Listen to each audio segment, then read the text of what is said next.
Hello and welcome back to Big Mouth, and a very, very warm welcome back to my superhero show. So early this morning I woke up because time zones are different all over the world, so you Americans may have found out during the day, but this morning I found out that the Disney streaming service will do a limited series of a BUCKY and FALCON TV show on their streaming service.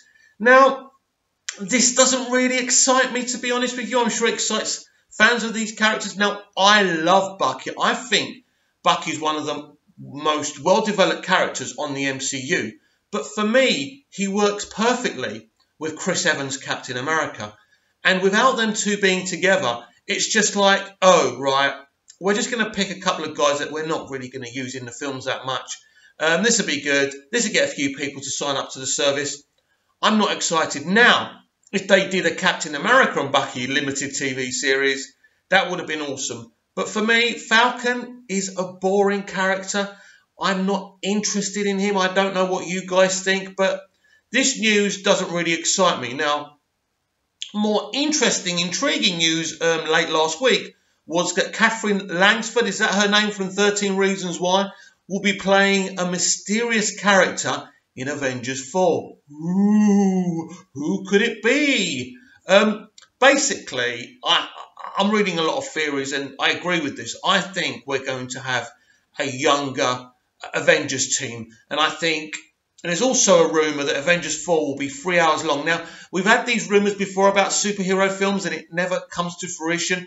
I think if it is 3 hours long, get ready to say goodbye to many, many characters that you've got used to and fallen in love with in this past decade of the MCU. And I think that Catherine Langsford is a part of this. A younger, fresher, new look Avengers group. I think that's what's going to happen. Now, whether they can work or not is another thing. Because the reason these Avengers worked mainly is because you had the personality and character and talent of Robert Downey Jr. Now, the mystery, again, is what happens to Robert Downey Jr., what happens to his Tony Stark, his Captain America. Will he go all together after Avengers 4? Either that, but I would think he'll play a more reduced role. I think just to see how things go. I mean, I think Feige is very intelligent, very clever, and I think he wouldn't shoot himself in the foot and say, right, we're done with you, Captain America. We're done with you, Iron Man. We don't need you. We've got Catherine Langsford and her new younger group together. So I don't think that's going to happen, but I definitely think Langsford's involvement shows me that Feige is planning a younger, new Avengers team, which is very exciting and very scary at the same time. So things are changing over at the DCEU dramatically and the MCU because Feige is always trying to look at what the DCEU are doing. Even though most people don't respect the DCEU, who are part of the MCU fandom. Hey, I'm a DC fan, look at me. But I do feel that he knows that Walter Hamada has got a great CV. He's a very clever man. And I think if we change the tact and talk about the DCEU, and when we recently found out that Wonder Woman 1984 will be delayed, I think he made a very bright, intelligent decision, because in the next 2 or 3 years, we will only have one DCEU movie. But next year, we've got 2 DC movies because we've got Shazam, which is part of the DCEU, but we've got this Joker movie to look forward to as well. So that's actually 2 DC movies still, so that's why they can afford to delay Wonder Woman. Now, I've spoken about this already, this situation where Grace Randolph has said she has sources that have confirmed to her that because Wonder Woman brings back Steve Trevor from the dead, this will change the timeline. And this will give them the opportunity to change the DCEU, change actors, change direction, which is really interesting. Now, a lot of people who don't want to hear this news are calling Grace a liar. Listen, Grace says some interesting things, and sometimes she even triggers me. I don't think the woman's a liar. I think she does have sources. A lot of stuff that she says comes true. For me, I agree with her. This is really exciting because after Justice League and what happened with that film, we do need to trust the DCEU again. And I think it's very interesting to me because we've just had the projections for the opening of Aquaman and it's around 60 to 65 million. Listen, This is just guesswork. I believe that Aquaman will make around 550 to 600 million globally. That's what I believe. I think that will be a solid return. I think that's okay. It won't break any records, but Aquaman was never going to break any records. Now, if we get surprised like we did with the Wonder Woman opening, it all really depends of the reception from the critics. Now, the critics in the past have been very, very harsh to the DCEU, but I think everything I'm seeing through the marketing, the more I see from the marketing for Aquaman, the more I like. I'm getting really excited. This does look like a Star Wars underwater. This could set up so many things, and this could be really, really exciting. We also know that they've delayed the filming of the Flash movie. Again, I think that's a good idea. Walter Hamada is not going to rush stuff out. There's even reports saying we'll have to wait years for the Batman to be released. Listen to me, right? This is a clickbait article, and let me explain to you why. Because we always knew that we were going to have to wait at least 2 years to see the Batman. Reeves has just delivered his first script. They're working things out. They're going to start filming late next year. So either late 2020 or 2021, that's how that film was always going to be released, because Warner Brothers and Walter have been really patient with Matt Reeves. And I think that's great. Let's get the best product. It doesn't matter if we only have one DCEU movie a year. I'm happy with that. And once they sort themselves out, I would suspect though that what you'll see is in 2020 and 2021, we'll get probably one of these DC movies, one of these DC dark movies, like we're getting the Joker. So alongside the other movies that the one DCEU movie will get at least a DC dark film, or maybe it will just be a DC dark film, depending what we've got coming up. So I would say this is the timetable at the moment.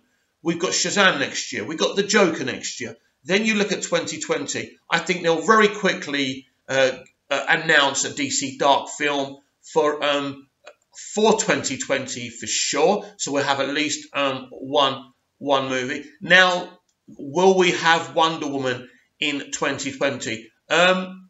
It's I don't know because they've actually sorry, I'm getting mixed up here, because they've actually announced the release date. Is it November 2020 for Wonder Woman 1984? It was meant to be next year, wasn't it? Sorry guys, I'm getting a bit mixed up there. But yeah, so basically in 2020, you're definitely going to have one DCEU movie in Wonder Woman 1984. I believe we will get a DC Dark movie. And I think every year what we'll do is we'll get and then I think we'll get the Flash in 2021. I don't think we'll get in 2020, and we'll again get a DC Dark movie. And I think once they win people's trust again, and the box office is good, and people are excited for the DCEU, I think we'll get more movies. But I think this is what we're looking at now: one DCEU movie and one DC Dark movie. And do you know what?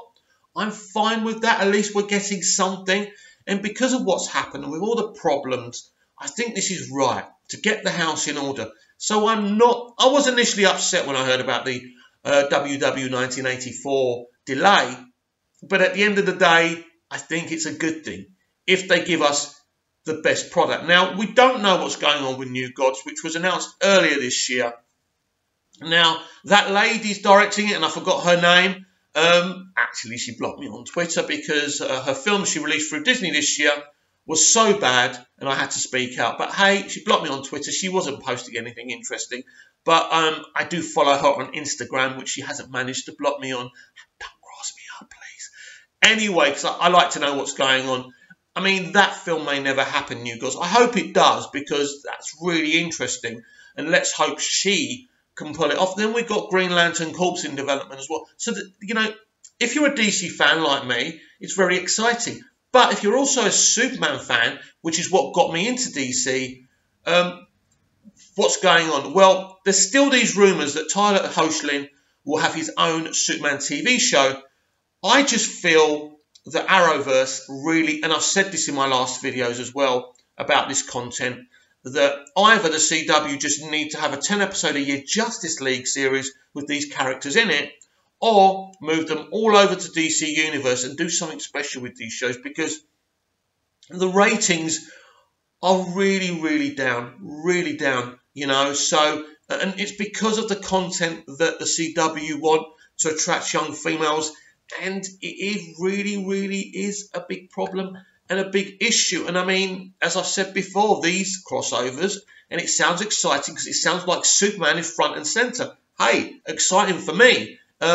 If I have time to watch them, we will see. But yeah, I mean, the CW are a problem, and they've been a problem to DC TV ever since they took over. And ever since they were broadcasting Smallville Season 6. I'm a massive Smallville fan, which some of you may know, but they really were hurting Smallville, and it was their fault that Alan Miles left that show. No question about that. And with them, they took Michael Rosenbaum, Christine Krug as well, John Glover. So, big problem. I do feel the future of DC TV should be on DC Universe rather than the CW, and I don't care what happens to them. I actually hope that Warner Brothers just break up their partnership with CBS, because they've made some money and stuff, but they gave us, look, 2 brilliant seasons of Arrow, 2 brilliant seasons of The Flash, but it's all been dumbed down so badly. And I hate repeating myself, but it needs to be repeated until people understand. But then we've got the fabulous Krypton, which is actually already moving to DC Universe, by the way, which I was really shocked about. So if I can move our attention back on today's superhero show, or this week's superhero show, because I can't do one every day, there's not the content, is there? But anyway, right, recently we had a bitter blow of the cancellation of Iron Fist, depending who you are, and what's the other one? Oh my God, I forgot the other guy. Luke Cage. Oh my God, what's wrong with myself? Alcohol poisoning in the brain, that's what it is. So Luke Cage and Iron Fist were both cancelled. Now, I don't think that's the end of these characters. We have seen, we know there's going to be limited MCU characters already from the announcement of the Bucky and the Falcon one. There's going to be a lot going on there, but I actually think, I even think that Daredevil will be cancelled from Netflix. I think what's going to happen is Daredevil, Luke Cage, Iron Fist, and Jessica Jones. I think Jessica Jones is definitely getting one more season on Netflix, but I think after that, she will be removed as well. And I think all these characters will either get their own MCU movies or get limited series on the streaming service, or more than likely, they're going to show up and cameo in Avengers movies, in other characters' films as well. So I don't think it's the end of these Marvel Netflix characters, but the future is away from Netflix, and I think that's good for Netflix and that's good for Disney, because I think Netflix have got enough content not to worry about it. And I think views have fallen for these shows. I mean, I'm up to episode, what? I finished episode 5 of Daredevil Season 3. Magnificent. And I should have been so angry that we had very little Matt Murdock. But the reveal of Bullseye and his history, and they had Wilson Fisk reading his papers and listening to the tapes, standing in the background. That was beautiful storytelling. And the Bullseye actor's already confirmed that he's going to the MCU. He's going to be in those movies. Now, I don't know if he's going to get his own movie or share the stage. I don't know. But that is very exciting. So Kevin Feige is already realising that he needs to change what's going on with the MCU, because before Infinity War and even Black Panther, it was getting a bit... Even with Spider-Man Homecoming, I wasn't overly impressed with that film. It wasn't a rubbish film. It was just okay. And they really need to look at those films. But we don't know if Sony are going to take the character back as well. So that's a bit messy. But Kevin Feige has got a lot of toys he can change this franchise with. And one of them, of course, is X-Men. But the more exciting one, which surprisingly, because I love the X-Men, is even more exciting and is perfect for this bright, generic universe that Feige set up, is the Fantastic Four. And with the acquisition of Fox, he has the rights to the Fantastic Four to introduce them into this MCU. Now, I think that is really, really exciting. And I think MCU fans should be really pumped for that.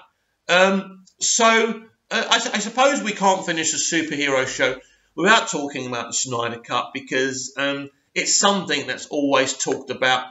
Listen, as far as Zack Snyder's concerned, I respect him. I love Man of Steel. I love Batman v Superman. I would have loved to have seen his Justice League 1 and 2. The man can make fantastic, dark, surreal films, and I loved what he did. The problem is his vision wasn't for the mainstream audience, and this is what created this car crash of a decision to boot him out, bring Whedon in quickly and do Justice League. I think they panicked. Warner Brothers panicked, and understandably so, but they should have allowed Joss Whedon to make his own movie if that's the direction they wanted to go. I am desperate to see the Snyder Cut because I think it's going to be an amazing film. I think it's something extremely special that every DC fan deserves to see. Will we ever see it? I don't know. It's one of those amazing situations with the Snyder Cut, really. Snyder and people that work with him are talking more and more openly. Now, I'm assuming the contracts that disabled them from talking about this stuff publicly, especially Zack Snyder, have run out now, because even the guy who played Cyborg has actually turned around and said he was asked who he would like to direct his origin movie, and he said it would have to be Zack Snyder. That's interesting. I don't think a few months ago he could have come out and been so honest. We know how much these actors love Zack Snyder. It's just like the Guardians of the Galaxy actors and how much they love James Gunn. And by the way, we heard last night from, I forgot what the actor's name was, but we heard last night that actually James Gunn will not just be writing Suicide Squad 2, he'll be directing it too. Listen, that's not big news. That was always the case. But again, these sites try and stir it up and say, well, he's only writing it. Listen, James Gunn is not a guy who's going to write something and take a back seat. So that's really exciting. Of course, there's rumours that he will bring his Guardians of the Galaxy cast to Suicide Squad 2.